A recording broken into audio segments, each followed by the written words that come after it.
보혈을 지나 하나님 품으로 보혈을 지나 아버지 품으로 보혈을 지나 하나님 품으로 한 걸음씩 나아가네. 보혈을 지나 하나님 품으로 보혈을 지나 아버지 품으로 보혈을 지나 하나님 품으로 한 걸음씩 나아가네. 정리가 주 보혈이 내 영을 새롭게 하시네. 정리가 주 보혈이 내 영을 새롭게 하네. 열린 버지니아 열린문장로교회를 다니고 계시는 우리 김영훈 목사님께서 우리 교회와 선교라는 제목으로 말씀 전해 주실 때에 하나님의 크신 은혜가 여러분과 함께 하시기를 간절히 기원합니다. 우리 목사님 나오실 때를 할렐루야로 환영하겠습니다.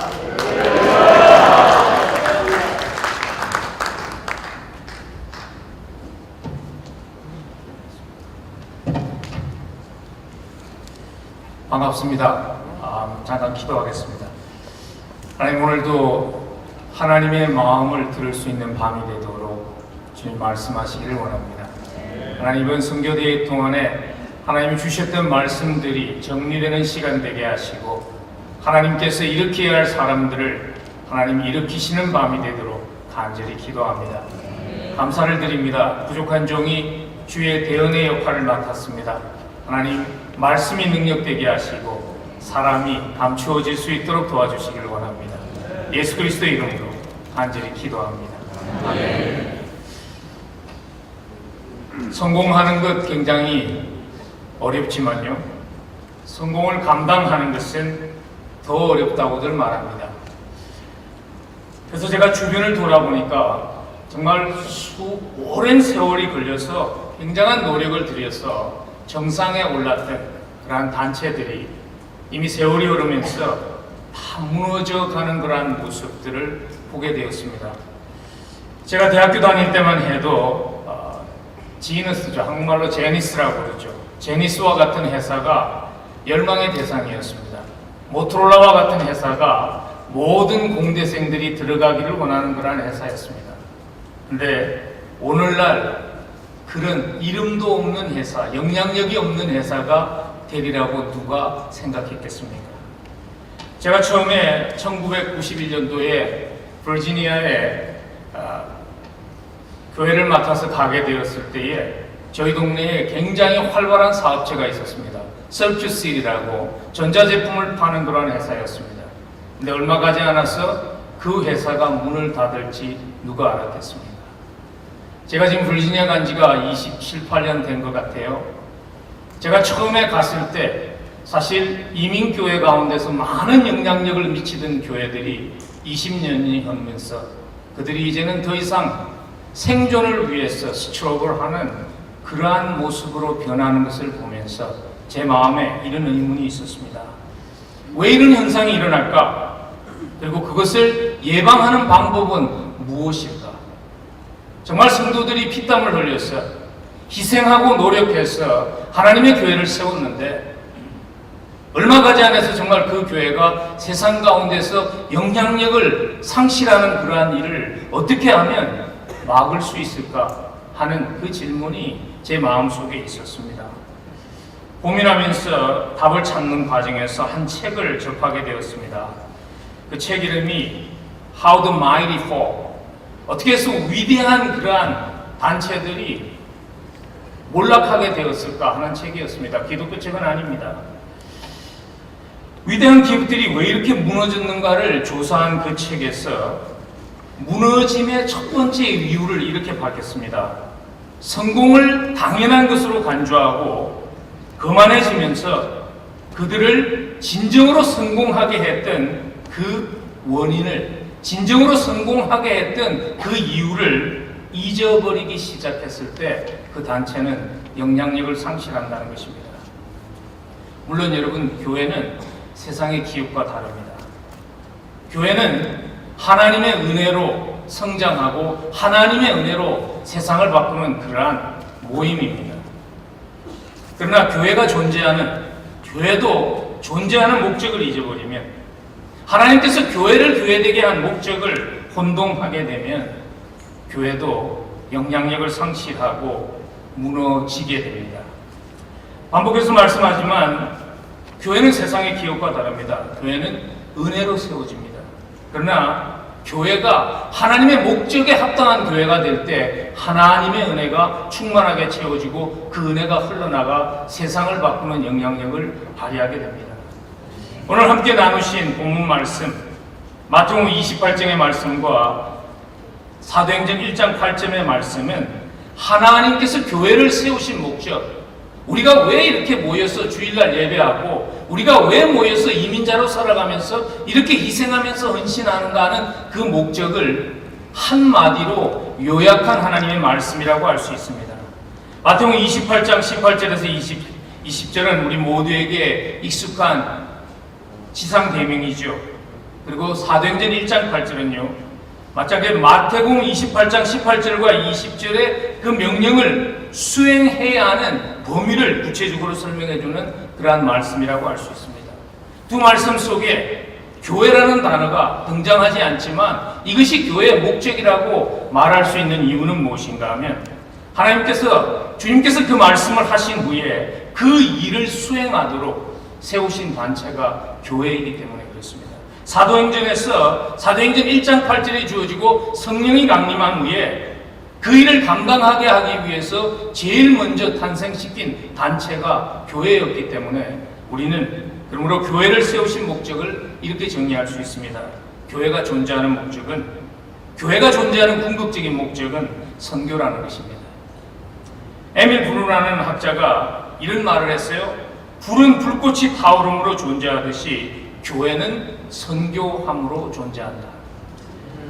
교회가 존재하는 이유가 선교하는 것이 되지 않으면 선교하지 않는 교회는 교회일 수 없습니다. 선교하지 않는 교회는 하나님의 마음에 합한 교회일 수 없습니다. 예루살렘의 초대교회가 선교하지 않는 교회가 아무리 건강해도 하나님의 마음에 합한 교회가 될 수 없다는 대표적인 그런 모델 케이스라고 볼 수 있습니다. 예루살렘에 세워진 그 교회, 그래서 요즘도 각 도시마다 가면 교회 이름들 가운데 초대교회라는 이름이 있습니다. 예전의 모습으로 돌아가자는 것이죠. 그러나 잊지 말아야 하는 것은 이것입니다.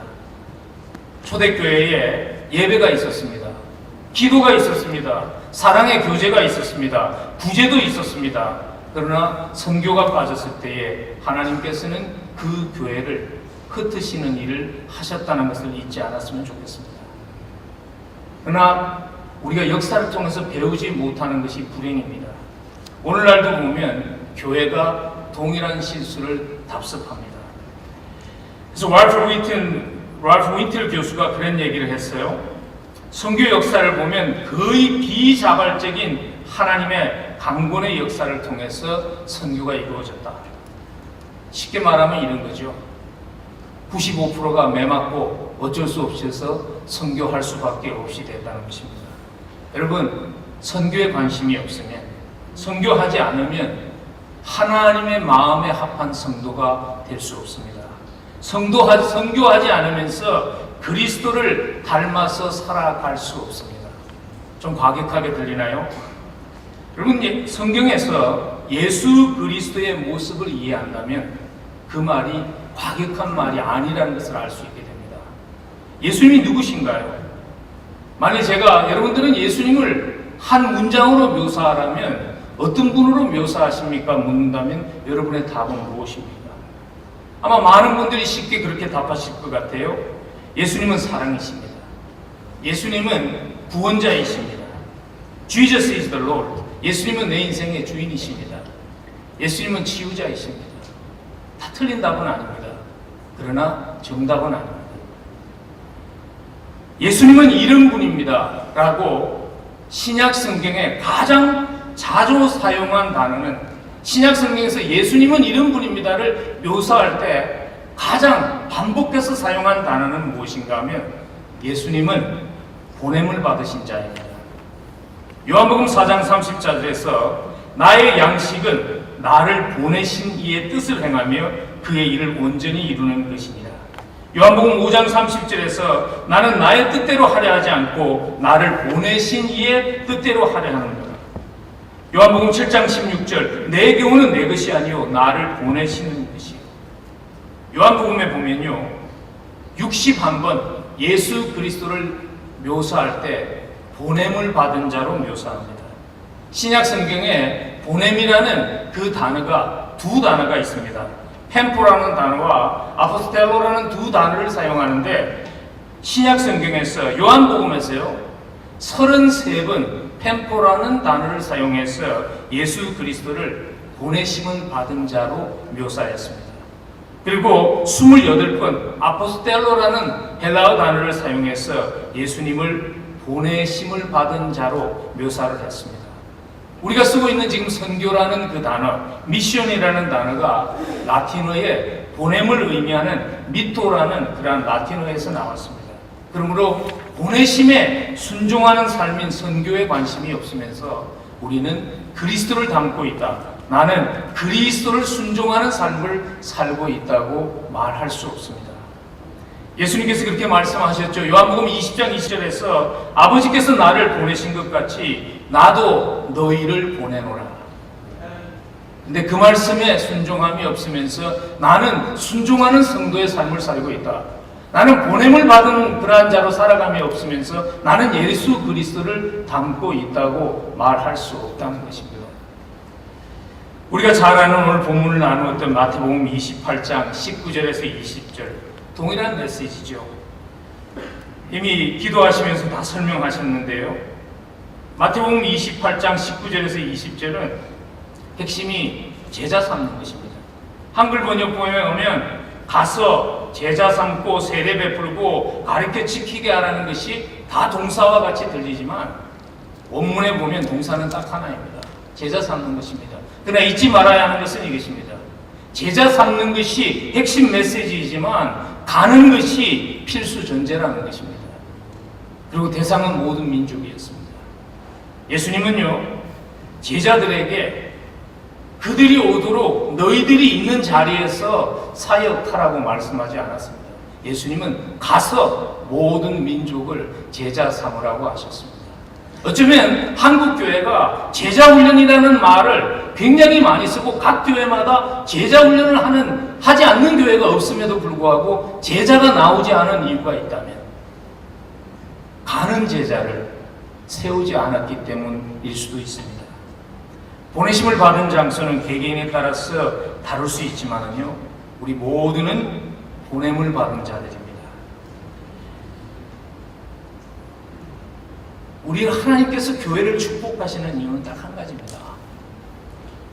복음을 가지고 가는 자가 되라는 것입니다. 그런 말을 합니다. 성공의 이유를 모르는 것도 위험하지만 성공의 이유를 모르는 것은 실패의 이유를 모르는 것보다 더 위험하다고 그렇게 말합니다. 제가 열린문교회 지금 섬기고 있는 열린교회를 1991년도에 30대 초반의 젊은 목회자로 부임했을 때였습니다. 선교하지 않는 그러한 전통적인 교회였습니다. 제가 아직도 잊어지지 않는 첫 번 당회가 있습니다. 제가 당회에 가서 요즘은 제가 이제 목회를 좀 오래 해서 노련해졌잖아요. 그래서 뭘 물어야 할지 묻지 말아야 할지 압니다. 근데 그땐 제가 30대 초반 목회자이기 때문에 경험이 없어갖고 가서 제가 대뜸 이 질문을 했어요. 근데 이 교회는 건물도 있고 사람도 좀 있는 것 같은데 왜 선교는 안 합니까? 그랬더니 저에게 돌아온 답이 이것이었습니다. 근데 목사님들은요 그 목회는 제대로 못하면서 맨날 선교 얘기만 툭하면 합니다. 하나님께서 저에게 그런 마음을 주셨어요. 그 말이 틀린 말은 아닙니다. 교회가 살아야지 선교도 하는 것입니다. 그래서 제 마음에 그런 마음을 주셨습니다. 이 교회를 살려서 선교하는 교회로 만들자. 여러분 잊지 마세요. 재직회나 부흥회 또는 당회 같은 데 말할 때 조심하셔야 합니다. 왜냐하면 하나님 들으십니다. 그 말을 하신 장로님을 하나님이 주목하셨습니다. 그리고 지난 25년 동안 저의 선교의 동역자로 세우시고 얼마나 많은 곳에 가서 복음 때문에 땀 흘리며 수고하게 하셨는지 모릅니다. 저희 교회가 처음에 갔을 때 생존하기 위해서 발부둥치는 그런 이민교회 가운데 하나였습니다. 제가 아직도 기억합니다. 매 월말이 되면 재정장로님이 저에게 월급 체크를 줬어요. 그래서 꼭 하시는 말씀이 뭐냐면, 목사님 이거 드리기는 하지만 잔고가 없으니까 디파짓 하면 안 됩니다. 왜냐면 그때 갓 교회를 빌딩을 사가지고요. 제가 빌딩을 사고 6개월 되고 나서 그 교회를 가게 됐는데 몰개지 내기 바쁜 거예요. 그런데 어느 순간 교회가 생존을 발부둥치는 교회가 그 단계를 벗어나서 축복을 나누는 교회가 되기 시작했습니다. 그래서 제가 언제부터 이 교회가 턴어라운드 하기 시작했을까? 언제부터 교회가 살아나기 시작했을까? 조사를 해보니까요. 그때가 놀랍게 열린문 교회가 선교하기 시작한 때였습니다. 저는 우연인 줄 알았습니다. 근데 제가 잔 파이프 목사님을 만났는데 잔 파이프 목사님이 자기가 섬기는 그 교회에도 똑같은 일이 있었다고 저에게 그렇게 간증해 주었습니다. 여러분, 그게 하나님의 역사하시는 패턴입니다. 구약 시대부터 신약 시대까지 하나님은 동일한 패턴으로 일하셨습니다. 하나님께서 아브라함을 택하시고 아브라함이라는 사람을 축복하셨던 궁극적인 목적이 무엇이죠?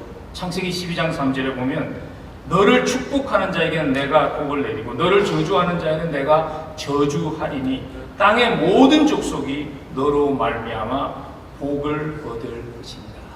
축복의 통로가 되게 하기 위해서 축복이 나에게서 머물고 보이는 것이 아니라 그 축복이 열방을 향해서 흘러나가게 하기 위해서 하나님은 항상 우리의 인생을 축복하십니다. 그럼 우리의 남은 과제는요, 선교의 열정이 꺼지지 않도록 하는 것입니다. 선교의 열정이 식으면 하나님께서 촛대를 예루살렘 교회에서 안디옥 교회로 옮기셨듯이 하나님께 계속 쓰임받는 교회가 되지 못합니다. 선교의 열정이 식지 않도록 깨어있기 위해서 우리에게 필요한 것이 있습니다. 그것은 다른 양을 향한 주님의 마음을 기억하는 것입니다. 쉽게 설명하면 이것입니다. 이미 찾아진 양들뿐만 아니라 이미 교회에 들어온 양들뿐만 아니라 찾아져야 할 양들을 향한 그 주님의 마음을 잊지 않는 것입니다. 주님의 마음, 이러한 주님의 마음을 가장 잘 설명한, 잘 포함한 하나님의 말씀이 요한복음 10장 16절입니다. 제가 한번 읽어드릴게요. 또 다른 양들이 있다는 그 음성을 요한복음 10장 16절에서 듣고 그가 알곤킨 인디안들에게 가서 복음을 전해서 우리 밖에 있던 양들을 찾았습니다. 윌리엄 캐리는요, 미국 내 하이퍼 칼비니즘, 하나님이 다 아시는데 왜 인간이 하나님의 일을 간섭하며 걱정하는가? 네가 안 나가도 하나님이 잃어버린 영혼들 다 찾는다. 그렇게 말하고 있을 때 윌리엄 캐리는요, 또 이 영국이라는 우리에 들지 않은 다른 양들이 내게 있다는 주의 음성을 듣고 인도에 가서 잃어버렸던 영혼들, 잃어버렸던 양들을 찾아갔습니다. 허더슨 테일러는요, 선교단체와 교회들이 중국의 해안 지방 선교에 성공한 것으로 만족하고 있을 때 허더슨 테일러는 또 이 중국의 해안 지역이라는 그 우리 속에 들어오지 않은 다른 양들이 있다는 주의 음성을 듣고 그는 중국 내륙 선교를 시작했습니다. 국제 위클리프 선교 번역 선교의 창시자였던 크메론 타운샌드는요, 20세기 서구 기독교가 전 세계 국가 가운데 복음이 이미 다 전파되었다고 만족하기 시작했을 때 그는 눈에 보이는 국가에 들지 아니한 그 우리에 들어오지 아니한 다른 양들이 내게 있다는 주의 음성을 듣고 숨은 종족들을 unreached people들을 찾는 그러한 선교의 문을 그가 열었습니다. 여러분, 오늘도 우리에 들어오지 않은, 주님이 만드신 그 울타리 속에 들어오지 아니한 양들이 우리 주변에 있습니다. 우리의 선교의 열정이 식지 않으려면 PGM 20주년 축하드립니다. 그러나 그 열정이 식지 아니하려면 우리 속에 들어와 있는 그 양들에게 만족할 것이 아니라 주께서 우리에게 말씀하시는 아직 들어오지 않은 그 양들에 대한 주의 마음을 잊지 않아야 합니다. 사도 바울이 낙심해 있을 때 바울로 하여금 용기를 주었던 말씀이 바로 그러한 말씀이었죠. 사도행전 18장 9절과 10절에 보면 밤에 주께서 환상 가운데 바울에게 말씀하십니다. 두려워하지 말며 침묵하지 말고 말하라. 내가 너와 함께 있으며 어떤 사람도 너를 대적하여 해롭게 할 자가 없을 것이니 이는 이 성 중에 내 백성이 많음이라 하시니라. 이 성 중에, 너를 핍박하는 이 성 중에 찾아져야 할 영혼들이 아직 많이 있다는 것을 바울에게 얘기하셨습니다. 아프리카에 가서 힘든 삶이었죠. 낙심하지 않고 끝까지 충성스럽게 삶을 바쳤던 데이비드 리빙스턴 선교사를 격려한 말씀도 바로 이 예수님의 선교적인 메시지였습니다. 그래서 영국의 웨스트민스터 사원에 가면 그의 무덤에 비문이 있는데요, 이렇게 적혀 있습니다. 또 이 우리에 들지 아니한 다른 양들이 내게 있어 내가 인도하여야 할 터이니. 요한복음 10장 16절입니다. 그럼 혹시 이 자리에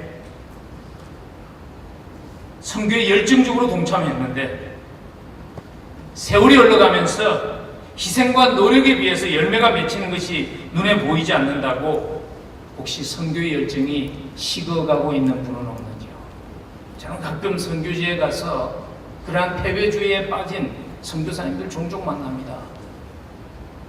10년 지나서 한 영혼 구하기 힘든데 모슬렘 가정은 아이들을 얼마나 많이 낳는지 우리가 아무리 전도해도 그 숫자 따라잡을 수 없습니다. 그러나 잊지 마십시오. 주님은 우리에게 모든 사람이 구원받으리라고 얘기하지 않았습니다.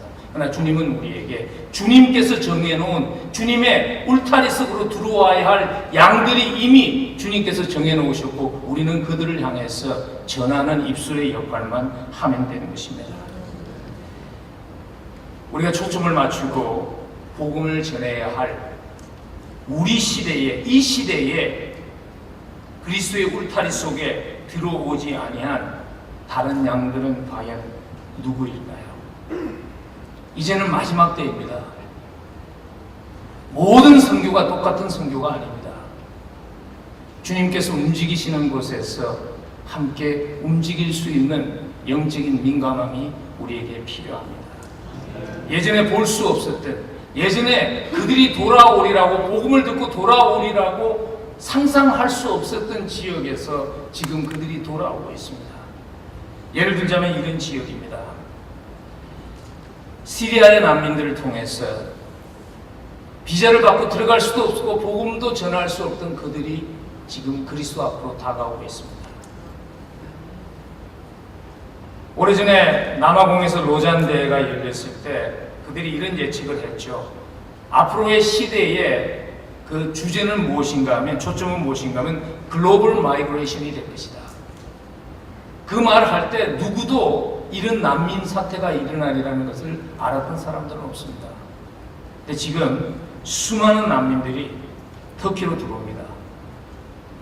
제가 터키에 가서 터키 시리아에서 원래 스나이퍼였어요. 저격수였어요. 정부의 시크릿 에이전시였어요. 그런 사람이 예수를 영접하고 간증하는 것을 들었어요. 그리고 제가 두 번째 방문했을 때 그 아내를 세례를 줬어요. 근데 그 아내가 세례를 받으면서 한 간증이 너무나 인상적이었습니다. 우리 남편이 예수님을 만나고 변하는 모습을 보고 나도 그런 예수를 만나고 싶었습니다. 그것이 그 아내의 간증이었습니다. 지금 난민으로 나온 수많은 이란의 난민들이 복음을 받아들이고 있습니다. 아프가니스탄에서 나온 수많은 난민들이 그리스에서 그리스도를 영접하고 있습니다. 우린 지금 새로운 시대에 삽니다.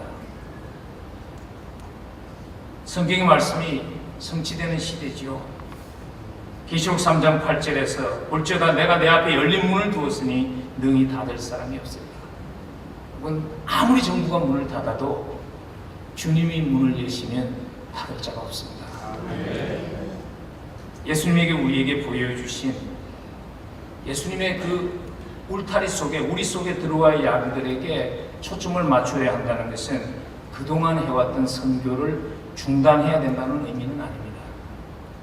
지금은 문이 열리지 않아도 기도하며 하나님의 때를 기다리며 도움을 뿌리고 기다릴 수 있을 때 문이 열립니다. 사실 저희가 얼마나 오랜 세월을 시리아와 터키와 아프간을 위해서 기도했는지 모릅니다. 그 기도의 열매로, 그 기도의 응답으로 하나님께서 문을 여시고 이 시대에 찾아져야 할 양들이 돌아오는 그 하나님의 역사를 우리가 보고 있는 것입니다. 그래서 기도하며 인내함과 동시에 우리가 열어주신 기회를 놓치지 않고 들어가기 위해서는요, 담대하게 들어가기 위해서는 꼭 한 가지 태도가 필요합니다. 그 태도는 무엇인가 하면 주님이 문을 여실 때 그 열린 문에 합당한 변화를 두려워하지 말아야 한다는 것입니다. 여러분, 변화는 누구에게나 편하지 않은 것입니다. 누구에게나 익숙한 방법에 안주하고 싶은 것이 훨씬 편하고 훨씬 자연스러운 것입니다. 그러나 변화를 두려워하는 공동체는 쓰임받는 공동체 되지 못합니다. 특별히 선교에 쓰임받는 공동체 되지 못합니다. 예수님께서 이런 말씀을 하셨습니다. 마태복음 9장 16절에서 17절 생배 조각을 낡은 옷에 붙이는 자가 없나니 이는 기운 것이 그 옷을 담겨 헤어짐이 더하게 되며 새 포도주를 낡은 가죽 부대에 넣지 아니하나니 그렇게 하면 부대가 터져 포도주도 쏟아지고 부대도 버리게 되니라. 새 포도주는 새 부대에 넣어야 둘이 다 보존되느니라. 새 일을 행하시는 하나님, 새 부대가 되는 것이 필요합니다. 하나님께 계속 지속적으로 쓰임받는 선교단체, 하나님께 계속 지속적으로 쓰임받는 교회 그리고 교인이 되려면 하나님이 역사하시는 현장 속에서 변화하는 것을 두려워하지 않는, 새 부대가 되는 것을 두려워하지 않는 그러한 겸손한 모습이 우리에게 필요합니다. 제가 얼마 전에 어떤 한 리더십 세미나에 가게 되었는데요. 그 세미나에서 치열한 세상의 경쟁 가운데서 거기서 승리하는 그러한 단체가 되려면 세 가지가 있어야 된다는 원리를 말해줬어요. 여기 아마 사업하시는 분들 많이 계시죠? 이건 여러분들을 위한 보너스입니다. 세 가지가 이것입니다. New, improved, and improving. 새로운 것을 개발하는 것, 그리고 새롭게 개선해 나가는 것, 그리고 계속 그것을 개선해 나가는 것입니다. 제가 이 강연을 들은 후에 관심을 가지고 보니까요, 세상 기업들은 얼마나 끊임없이 변화를 추구하고 있는지 모릅니다. 여러분, 콜게이트 치약회사에서 새로운 제품을 얼마나 많이 만들어내고 있는지 아세요? 장보러 가면 한번 보세요. 치약의 종류가 10가지가 넘습니다.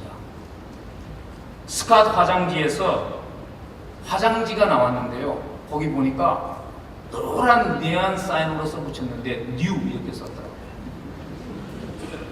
여러분, 치약이 임프루브 된다고 영혼이 변하지 않습니다. 화장지가 아무리 질이 좋아져도 한 영혼이 살아나지 않습니다. 근데 치약을 만들고 화장지를 만드는 회사가 그렇게 새로운 것에 전력을 다하는데 우리는 소중한 영혼을 구하는 그 일 속에 하나님이 새로운 일을 행하실 때 우리는 그 일 속에 쓰임받기 위해서 얼마나 변화되기 위해서 노력하고 새로운 전략을 세우기 위해서 노력하는 자리에 있는지 우리 자신을 돌아보는, 제 자신을 돌아보는 그러한 기회가 되었습니다. 선교 열정이 식지 않는 교회가 되면 새로운 전략이 필요합니다. 주께서 우리에게 문을 열어주실 때 그 문에 합당한 모습으로 들어가기 위해서 새로운 전략이 필요합니다. 어떤 전략이 필요할까요? 예수님께서 이 땅에 오셨을 때 사용하신 전략은요, 카멘스였습니다. 와서 보라였습니다. 예수님께서 이스라엘 백성들에게 복음을 전한 방법은 카멘스였습니다. 그러나 복음을 모든 민족들에게 전하라고 명령하시면서 주신 전략은 가라는 것이었습니다. 가서 복음을 전하라는 것이었습니다. 가서 전하는 그 전략은 변함이 없습니다. 그러나 어떤 변화가 필요하면 이 시대를 살고 있는 이 시대 속에서 다양한 종류의 모습으로 가는 것이 필요하다는 것입니다. 가서 제자 삼으라 하는 그 원리는 변함이 없습니다. 그러나 가는 방법은 시대에 맞추어서 변화될 수 있어야 한다는 것입니다. 은퇴 얘기를 많이 하죠. 저희 교회도 은퇴하고 가겠다는 분들 되게 많습니다. 제가 저희 교인들에게 그런 말 합니다. 여러분, 은퇴는 손 놓고 쉬는 것이 은퇴가 아닙니다. Unreached People 이론으로 현대 선교의 흐름을 바꾸었던 랄프 윈터 박사가 이런 말을 했어요. 대부분의 사람들은 나이 들어서 죽는 게 아니라 은퇴로 죽는다.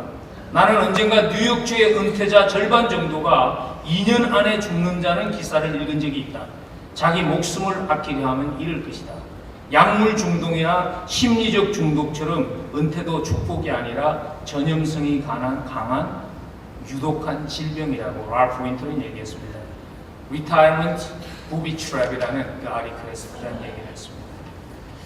은퇴에 대한 세속적인 고정관념을 바꿨으면 좋겠습니다. Retire이잖아요. 타이어를 다시 끼고 새로 뛰는 거예요.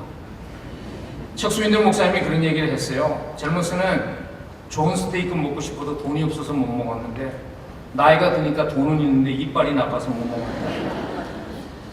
여러분, 은퇴 이후는 많이 안 먹어도 됩니다. 자녀 양육비에 나가는 비용도 많지 않습니다. 그러한 경제적인 여유를 열방을 섬기는 선교에 쓸 수 있는 기회입니다. 얼마 전에 그 한국 신문에서 보니까요, 해외 나가서 일하는 6074에 대한 기사가 났어요. 나를 재활용해줘서 행복하다. 연대 의대 교수를 정년퇴직하고 몽골 국립의대대학의 특임 교수를 섬기는 71세의 청년의 고백, 그렇게 썼더라고요. 몽골에서 한국인 중고차가 인기가 좋다. 한국에서 내 지식이 중고지만 여기에서는 최선의 지식으로 활용되고 있다.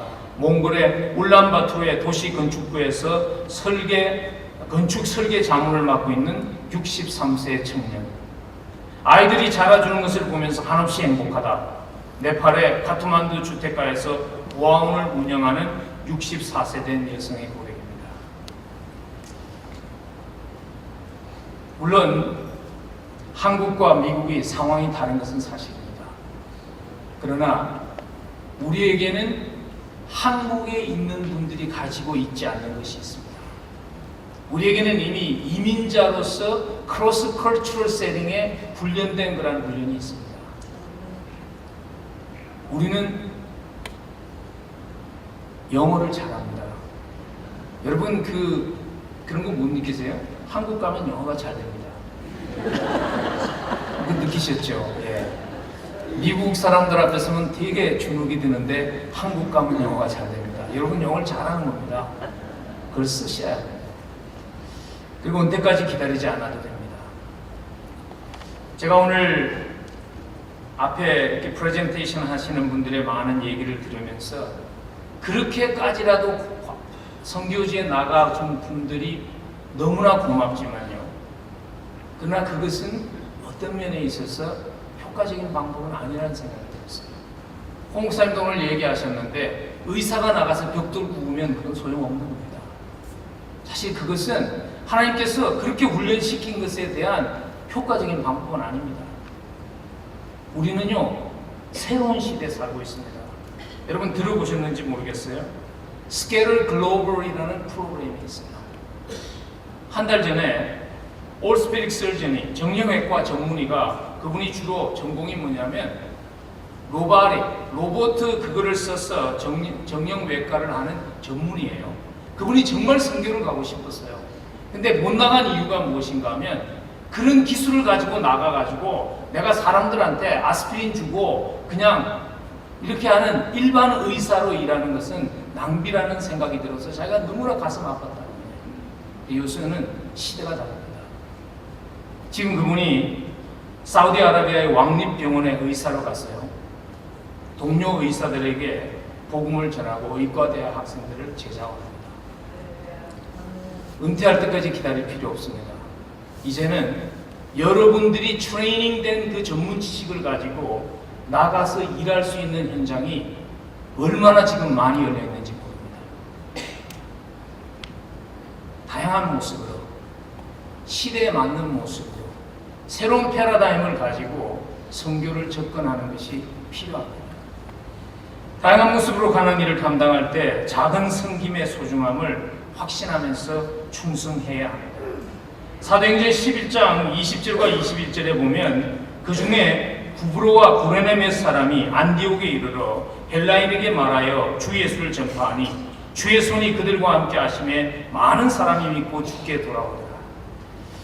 오늘 20절은요, 땅끝을 향한 하나님의 꿈이 다시 회복되는 역사적인 순간을 기록한 그러한 구절이죠. 아마 그래서 여러분들의 교회 이름이 안디옥 교회이겠죠. 이방인들에게 복음이 전해졌던 획기적인 그러한 선교의 터닝 포인트입니다. 그런데 사도행전을 기록한 누가는요, 그 사람들의 이름을 기록하지 않았습니다. 제가 추측하기로는 그런 것 같아요. 누가도 그것이 하나님의 큰 계획 속에 얼마나 중요한 사건이었는지 인식하지 못했을 가능성이 많습니다. 그리고 본인들도 그 섬김을 하면서 그것이 하나님의 큰 계획 속에서 얼마나 소중한 일인지 그들이 몰랐을 가능성이 많습니다. 그러나 이름 모를 그들의 섬김을 통해서 역사가 바뀌었습니다. 복음으로 세상이 바뀌는 역사가 일어났습니다. 우리의 섬김도 마찬가지입니다. 지금 당장 섬기는 것, 눈앞에 나타나는 결과가 없다고 낙심하지 마십시오.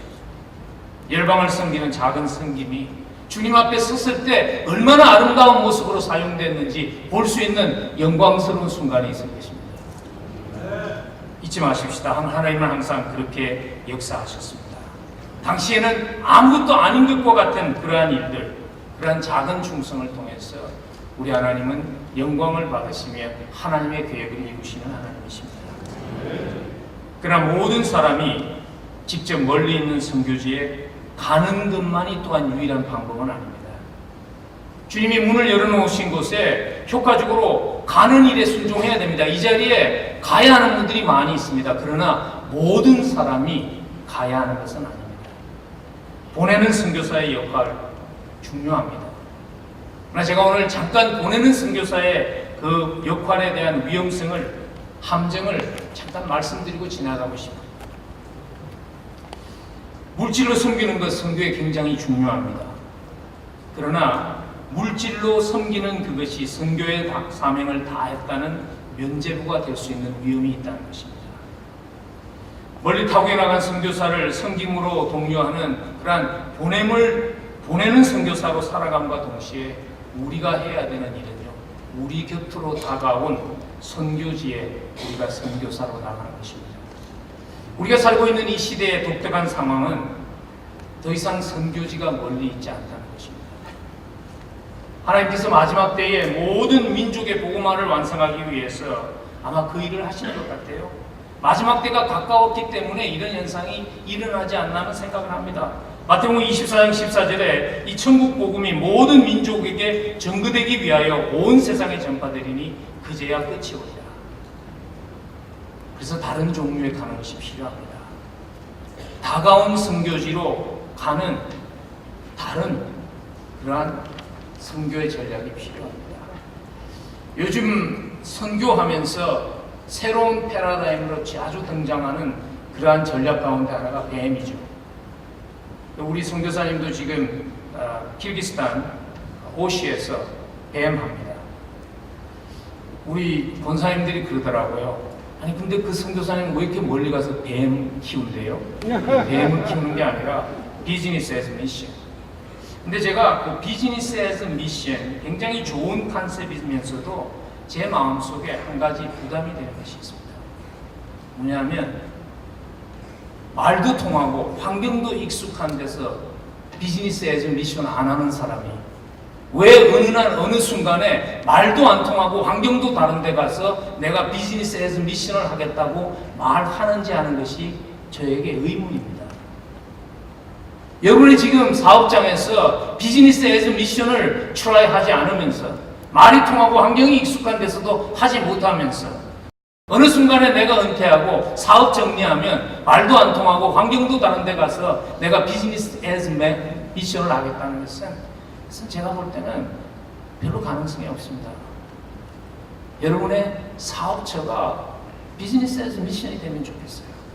여러분의 사업장에서 일하는 그러한 많은 히스패닉들 또는 아랍 계통의 사람들을 복음으로 키우고 그들로 하여금 비즈니스 하는 것을 가르치고 그리고 이곳에서 그들이 하나님의 나라를 펼쳐가는 그 일에 동참하게 하는 일을 여기서 할 수 없다면 우리가 다른 나라 가서 말도 안 통하는 곳에 가서 그 일을 성공적으로 한다는 그러한 보장이 과연 있을까요? 우리 곁에 다가온 선교지로 나아가는 그러한 많은 아이들이 필요합니다. 제가 아는 한 분은요, 흑인 동네에 들어가서 체크캐시 사업을 합니다.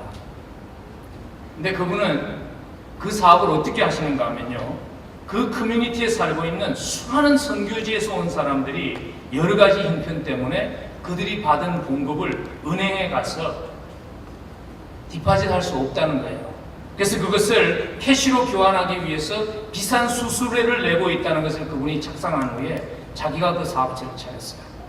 그래서 그 자리에서 그분은 정말 미니멈으로 운영되는 찰지 외에는 그분들을 서브합니다. 이곳에서 우리가 할 수 있습니다. 지금 저희 열린문 교회는 많은 선교지들이 우리 곁에 다가온 것을 보았습니다. 저희 교회도 옆에 히스패닉들이 굉장히 많습니다. 그래서 물론 나가서 저희들도 그분 섬기는 그런 일을 하지만 최근에 저희가 시작한 일은 이런 것입니다. 저희들이 있는 그 지역의 초등학교에 많은 아이들이 미국에서 점심을 먹지 못하는 아이들이 경제적인 사정이 되지 않아서 런치를 싸갈 수 없는 아이들이 수많은 아이들이 있다는 것을 우리가 알게 되었습니다. 그래서 저희가 나가서 점심을 그들에게 공급하는 일을 합니다. 그러면서 그 부모님들과 컨택 포인트를 만듭니다. 지난 크리스마스에는 그 초등학교를 통해서 가난한 가정에서 크리스마스 선물을 받을 수 없다는 것을 착상해서 그들에게 크리스마스 선물을 미리 주문받고 나누어주는 그 일을 초등학교에서 하기 시작했습니다. 겨울에 홈레스 셀터를 운영합니다. 그리고 홈레스 셀터에 수많은 민족의 사람들이 들어옵니다. 그들을 정성으로 섬깁니다. 여러분, 우리에게 있는 큰 무기가 뭔지 아세요? 그것은요, 우리가 그들의 자리에 있어 봤다는 것입니다. 우리가 배고픔을 당해봤다는 것입니다. 우리가 약자의 자리에 있어 봤다는 것입니다. 그래서 그분들이 우리에게 이런 얘기를 하세요. 그분들이 겨울에 한 주씩 돌아가면서 여러 단체들을 지나갑니다. 근데 저희들이 저녁을 함께 먹는 자리에서 앉아있는데 어떤 아주머니가 나한테 그러더라고요. 우리는 당신 교회에 오면 we feel respected. 우리는 당신 교회에 오면 우리가 소중한 사람으로 존중받고 있다는 것을 느낍니다. 왜냐하면 많은 자기들이 가는 그런 홈레스 쉘터에 가면 이런 메시지를 그들이 받는 거죠. 홈리스 주제에 그냥 주는 거 아무거나 먹으면 되지 그렇게 하는데 당신들은 너무나 정성스럽게 우리를 섬겨줍니다. 우리를 존중해 줍니다. 여러분, 우리는 약자의 자리에 있어 봤습니다. 우리는 소외받는 아픔이 무엇인 줄 압니다. 우리는 가난함의 아픔이 무엇인 줄 압니다. 그래서 우리가 의도하지 않아도 그것이 우리를 향해서 통해서 흘러나올 수 있는 그 자산이 우리에게 있습니다. 그 자산을 쓰면 좋겠어요. 클락스톤이라는 아틀란타 옆에 있는 그 한 난민촌에 수많은 난민들이 와 있습니다. 저희들이 지난 3년 동안 클락스톤에 내려가서 그들에게 아트와 뮤직을 통해서 그 아이들을 섬겼습니다. 그리고 돌아왔어요. 최근에 그 청년 팀들이 시작한 일이 무엇인가 하면 저희 주변을 돌아보니까 클락스톤까지 내려가지 않아도 우리 주변에 그런 난민들이 너무나 많다는 것을 보았습니다. 그래서 난민들이 만든 교회들도, 세운 교회들이 우리 주변에 있다는 것을 보이기 시작했어요. 그전에도 있었어요. 그전에 보이지 않은 것 뿐이에요. 그래서 최근에 그 교회를 방문하니까 어른들이 미국 교회를 빌려서 예배 드리기도 바쁜데 자기들도 이제 가까스로 예배 드리기 바쁜데 아이들은 방치된 상태에 있는 거예요. 그래서 저희가 주일학교를 시작했습니다. 저희 교회에서 예배를 드리고 저녁 시간에 그곳에 가서 주일학교 교사들이 그 주일학교를 섬깁니다.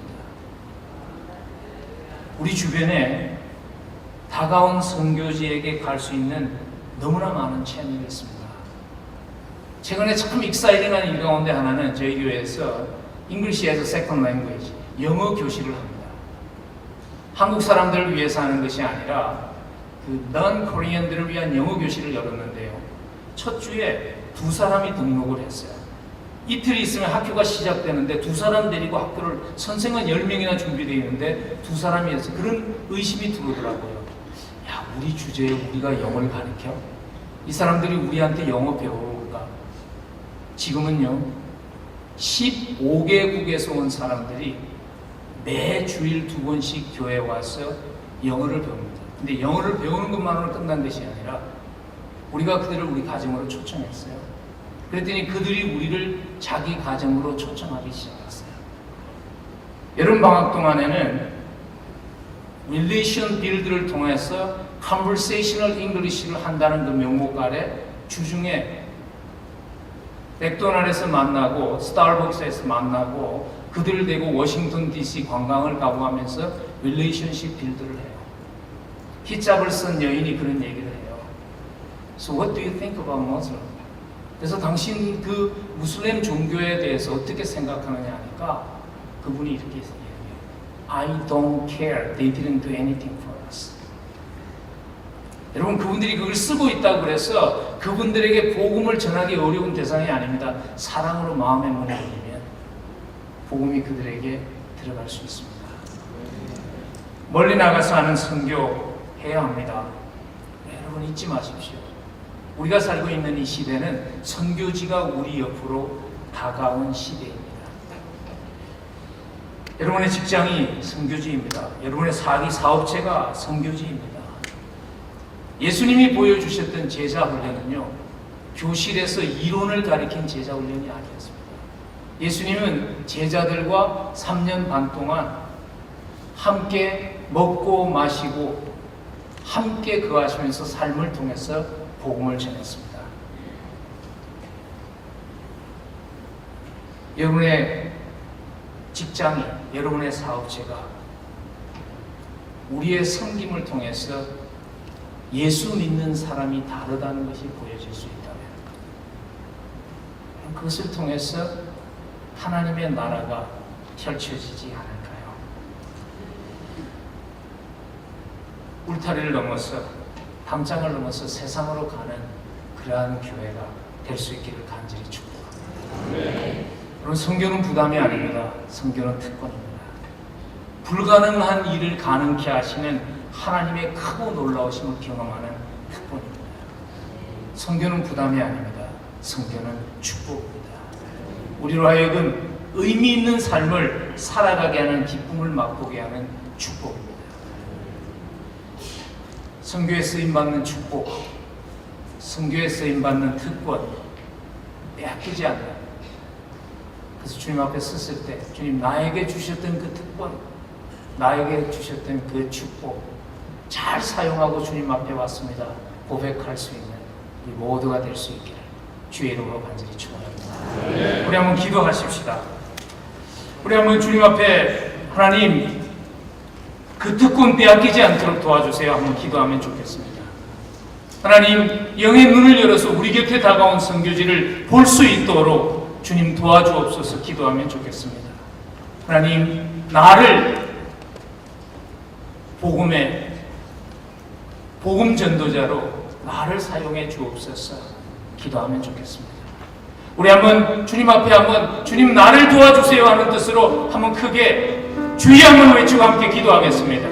주여! 주님 우리를 사용하여 주옵소서.